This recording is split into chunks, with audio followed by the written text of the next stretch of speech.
Today, I would meet the kidnapper, and he would give me Alice. I wouldn't give him any other choice. A drowning man will clutch at a straw. Little by little, without realizing it, I'd come to believe that the story in the manuscript was coming true. The current of its narrative had taken me deeper and deeper into dark waters. Alice had been taken from me. Barry was probably in jail. I was a fugitive from the FBI. The whole world taken over by the dark presence was trying to destroy me. It all felt real, but it matched a textbook case of insanity.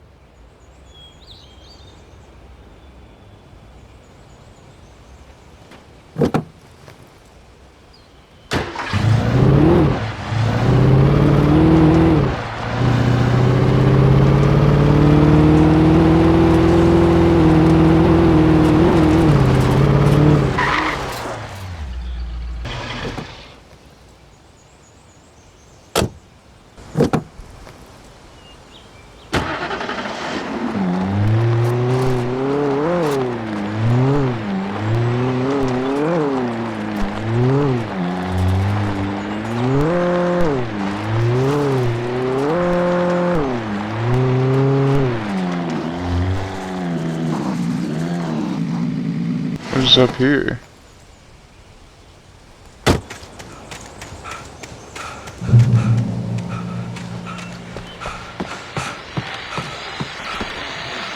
This is Pat Main, and you're listening to KBF-FM. Folks, I want to apologize for kind of abandoning you to that looping music track last night, but I was detained.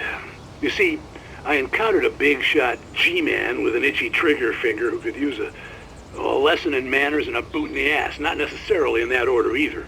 Now, folks, I know I'm not being very informative here, and I apologize for that. I really should just keep quiet, but I'm just so peeved right now, because some people just shouldn't be carrying badges. I'm just glad that our Sheriff Breaker was there to straighten things out. And if someone I met last night is listening, let me just say, I'm sorry if my mouth got you in trouble. I'm pretty sure you're not the bad guy here. Godspeed, son. I hope you know what you're doing. Now, on a lighter note, I'll be talking to Dr. Nelson all morning. But first, a little music.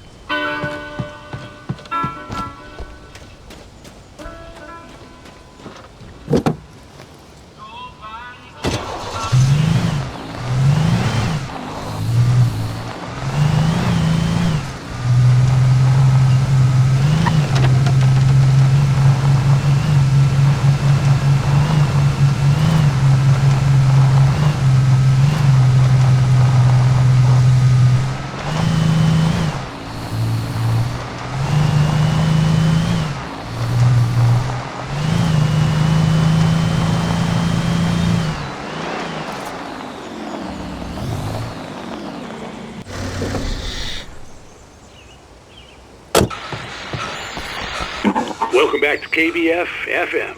Hope you enjoyed that tune. Now, Doc, you were talking about life and finding that special someone, that soulmate. Well, you were talking about that. I was saying I don't buy it. Well, see, to me, that's strange, because I always pegged you as a hopeless romantic. You got me there, Pat. But I think love's where you look for it. And you need to do a lot of looking, sure. But the idea that there's that one special person out there for you, and if you miss that chance, it's gone forever, and you're forever incomplete. I mean, isn't that depressing? Or, heck, childish even? Hey, there's plenty of fish in the sea. And apparently a fisherman has a fishing analogy for everything. But what you're saying, isn't that a little harsh? Well, no. What I am saying is that your potential for finding that connection isn't limited to what's essentially a chance encounter.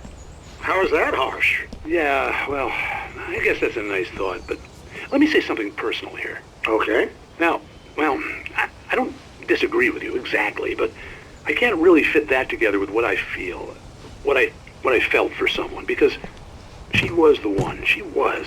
And I let her drift away from me. Maybe I didn't put in the work, I don't know, but, well, since then, and it was a long time ago, but since then, there hasn't been anyone, not like her. And I'm not saying I dwell on her or haven't moved on. I like my life. I'm not living in the past, but I do miss the way she completed me. You can't argue with the heart, Pat. I'm sorry, folks. I had kind of a scary experience last night, and let's just say it's shaken a few things loose.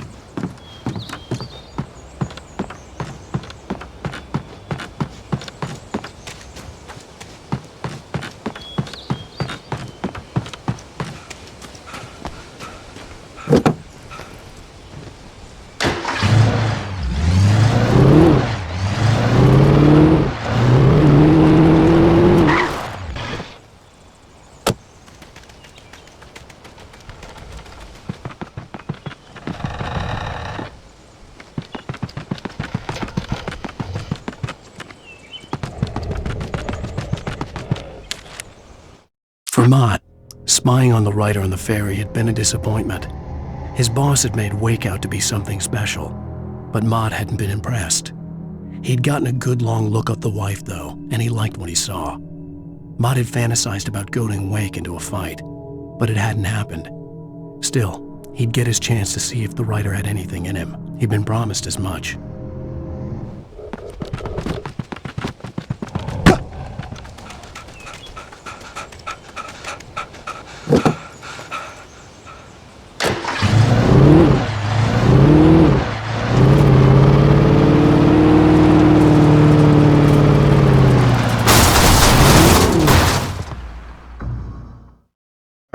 Well,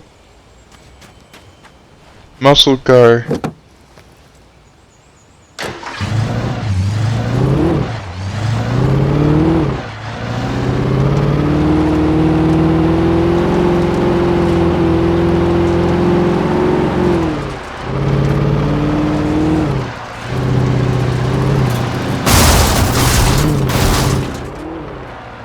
I was early. I was supposed to meet the kidnapper at noon in the main building. The coal mine was quiet. It was a museum now.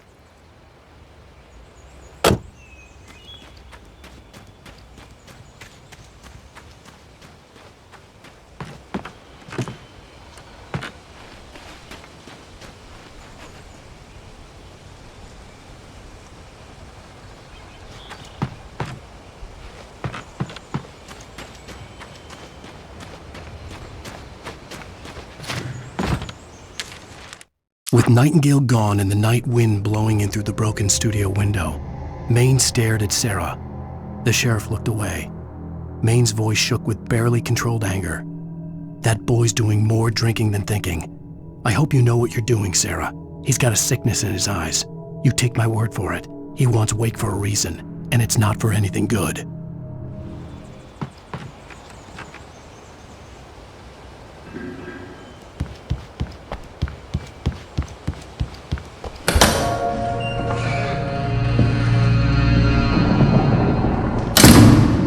I didn't want to go outside. Cops had to be looking for me. The noon sun turned the place into a sauna. The day dragged on. Different scenarios ran through my mind. Ways of how I'd tortured the kidnapper to get Alice back. Or the different horrible things he could have done to her. I imagined her dead. I had no way of knowing she was still alive. It was killing me. I was running on blind hope. It was all a waste of time. The bastard never showed up.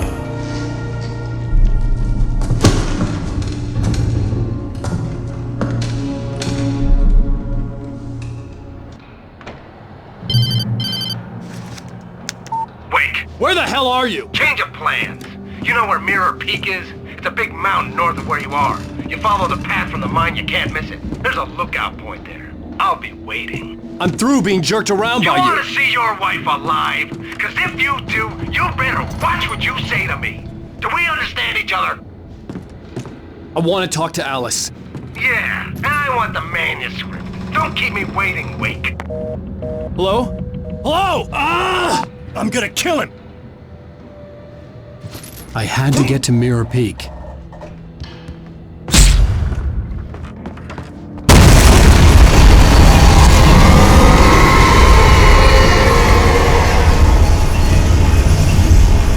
It was close. Maybe closer than ever before.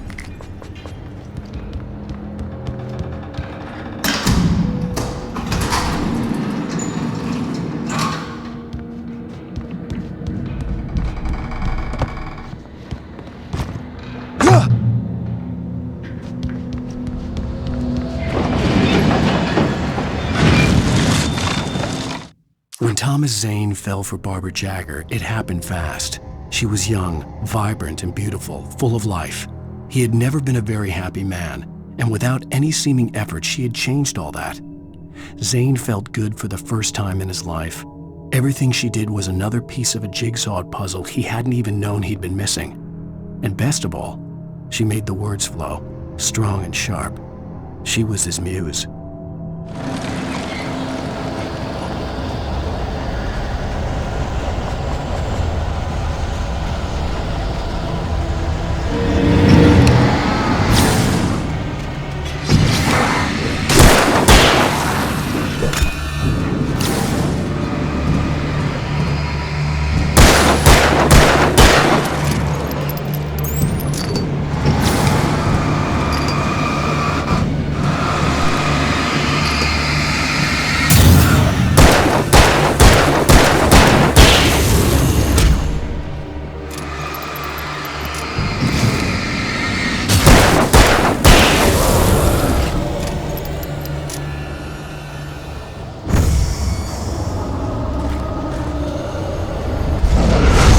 Oh, okay.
What the hell?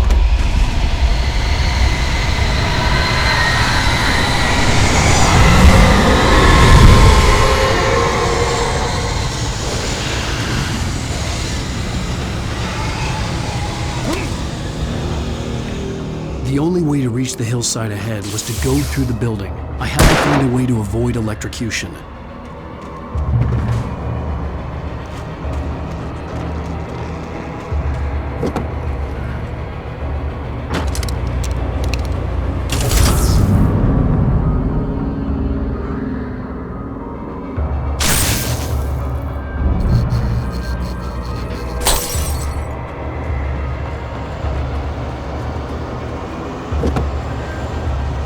Oh.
Oh, didn't know I had that up.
Some of the Taken retained echoes of their former selves, but these were just the nerve twitches of a dead thing.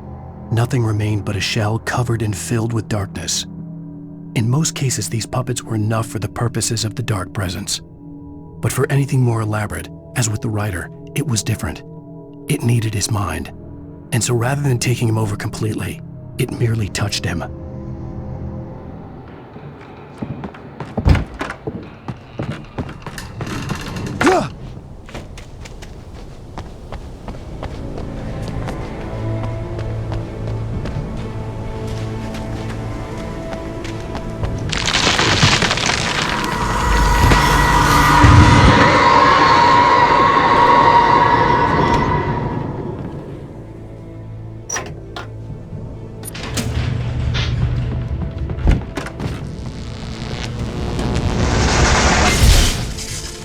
There was no way the flashbang grenades were Standard Power Company equipment.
I stared through the bars of the jail cell. Barry stood behind me, swaying on his feet, looking as ill as I felt. Agent Nightingale stood on the other side of the bars with Sheriff Breaker. Nightingale had a stack of manuscript pages in his hand. He seemed unhinged as he gloated. "Well, I've got you now, Raymond Chandler. It's all here, all the evidence, including conspiracy to murder a federal agent."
I need the caffeine.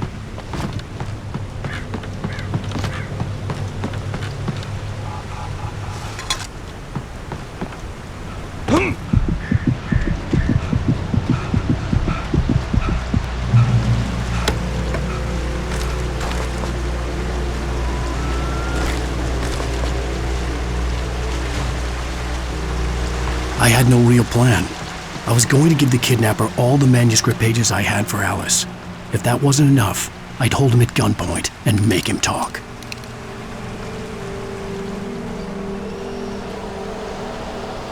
I want to see what's over here.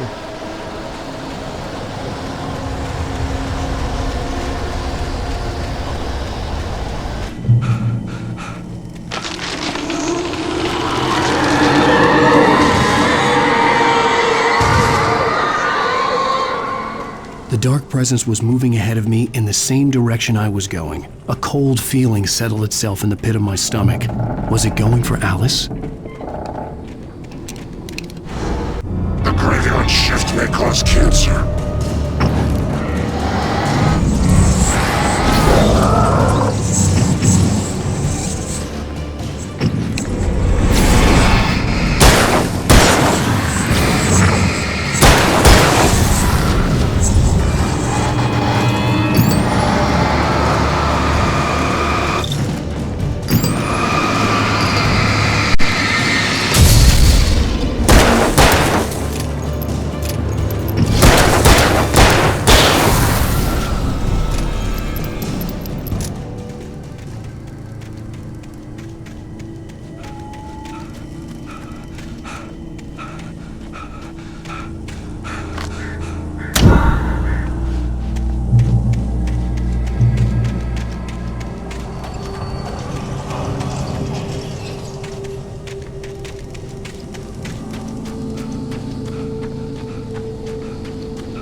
The place was dead, a ghost town. Had been for decades, maybe a century.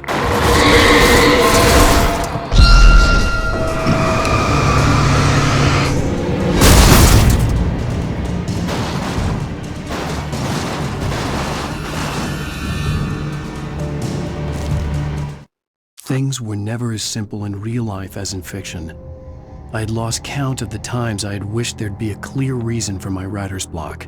Something to fight, something to lash out on. There wasn't. I was filled with doubt. I was nothing like the hero in my books. Alex Casey had gone through his life with single-minded determination, never wavering from his goal. Even now, I was angry at myself, angry at Alice, angry at Barry. I was fumbling and I had no plan.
Anything outside of riding is a struggle.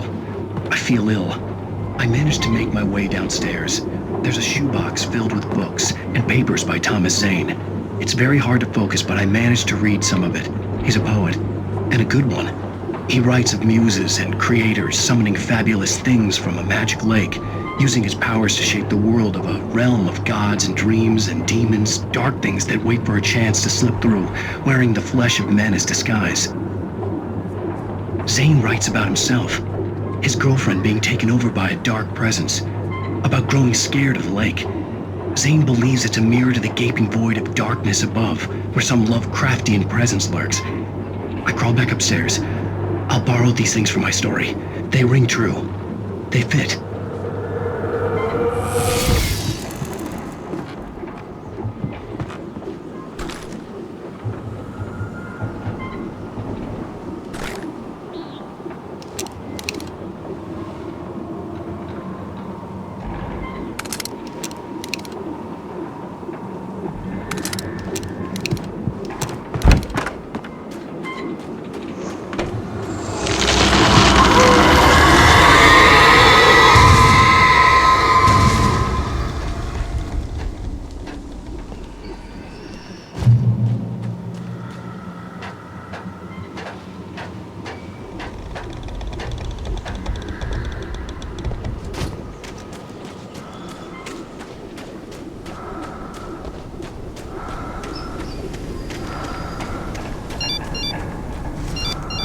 The kidnapper had sent me a text.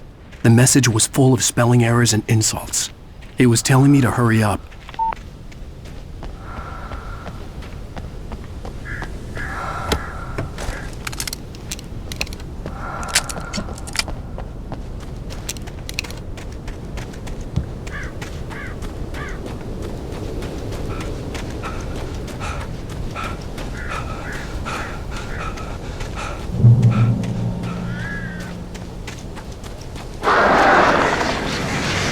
Birds.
Without warning, the headache stabbed at my brain.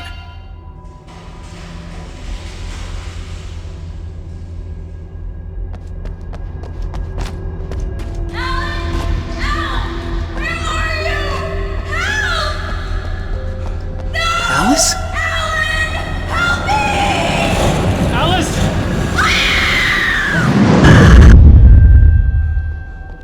I'm losing it. I gotta get out of here. The hunters were big, thick-set men, confident and at home in the woods. They were feeling good, running on beer, ghost stories, and camaraderie late into the night. It did them no good, as they were taken by the dark presence, sucked deep into a darkness far worse than any ghost story they ever told or heard.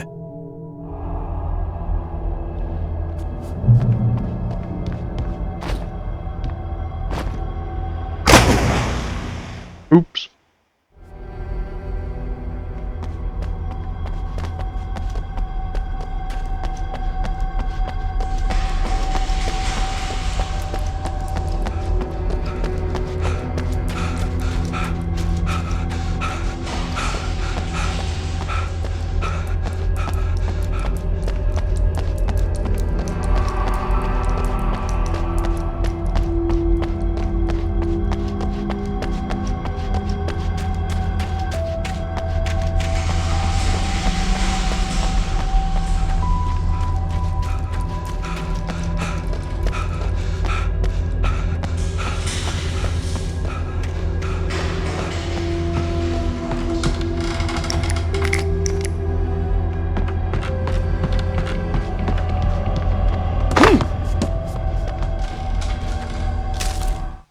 even behind the closed doors and curtains of his grimy room at the Majestic, the local motel.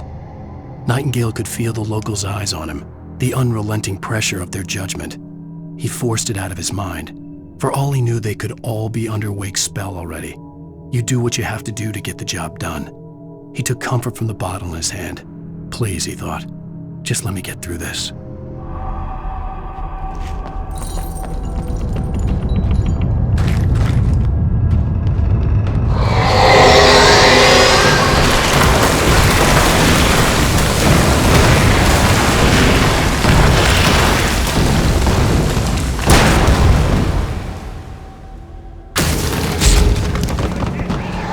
All accidents could be prevented.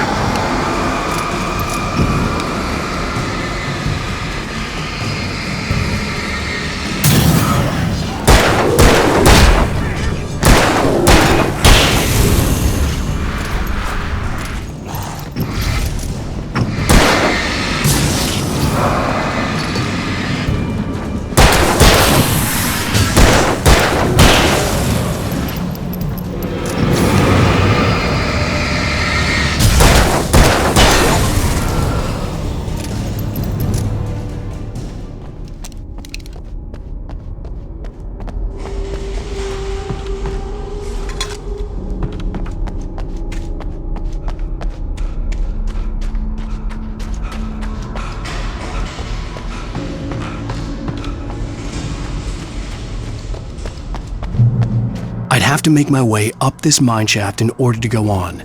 Maybe the machinery could help me with that.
Lightning flashed behind the windows of Cauldron Lake Lodge. Tor Anderson laughed and held the steel hammer above his head. Nurse Sinclair was trying to calm him down without success. Tor grinned madly and shouted, "My hammer's up. Here's a friendly poke from Molnir, wench." He brought the hammer down with all his might on Sinclair's head. "We're on a comeback tour, baby."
come on.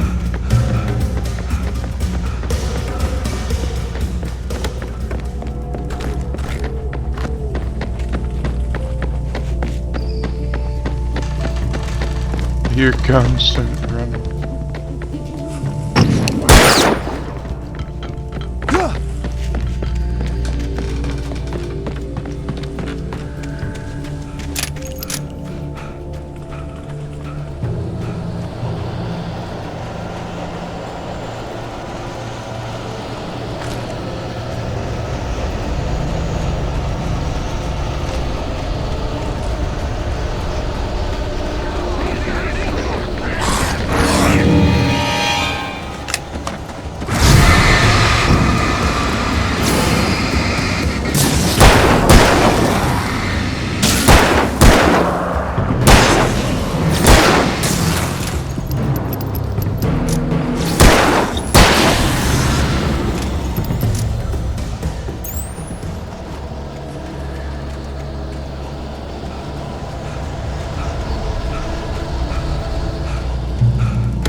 Maud had checked all of Stucky's rental cabins.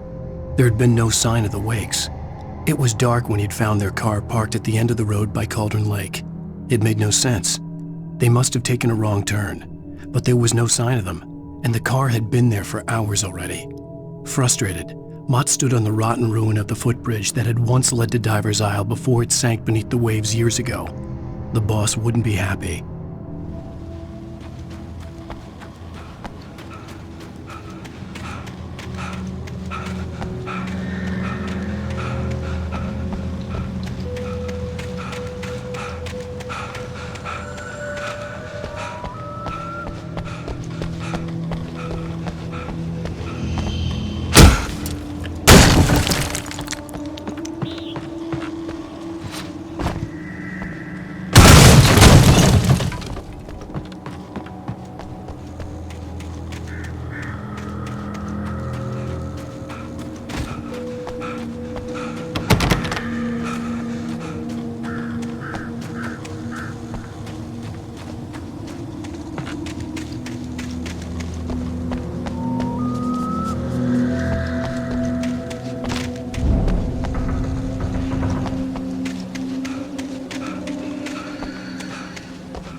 Oh. Oh.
see Cauldron Lake. I thought I could make out the spot where the island and the cabin had been. There was a light near it. It had to be a boat.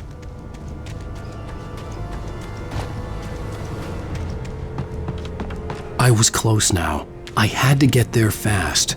I dreaded what I would find. I tried to hold on to Alice, but her form melted away. I was losing control. Dr. Hartman stood in her place. I wanted to hit him, but my arms were jelly. He smiled. It was a reassuring smile, and I hated him for it. I had to give you a sedative. Don't fight it. You went through another rough period. Right now, it's very important that you stay calm. We don't want you to have another episode. You're a patient at my clinic. Have been for a while now.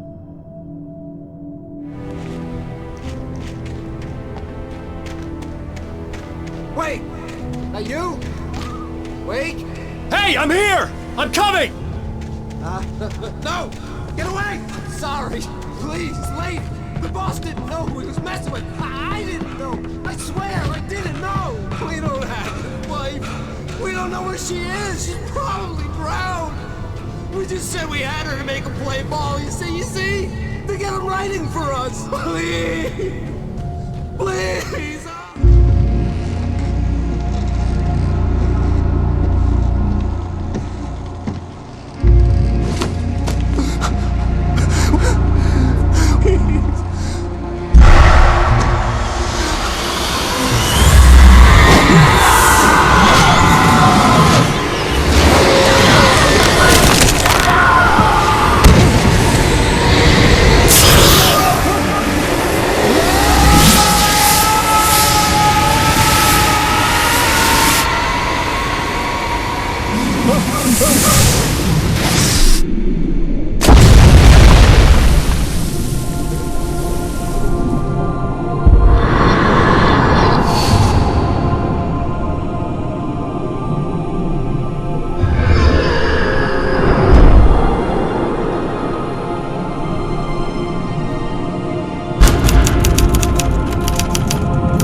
Was black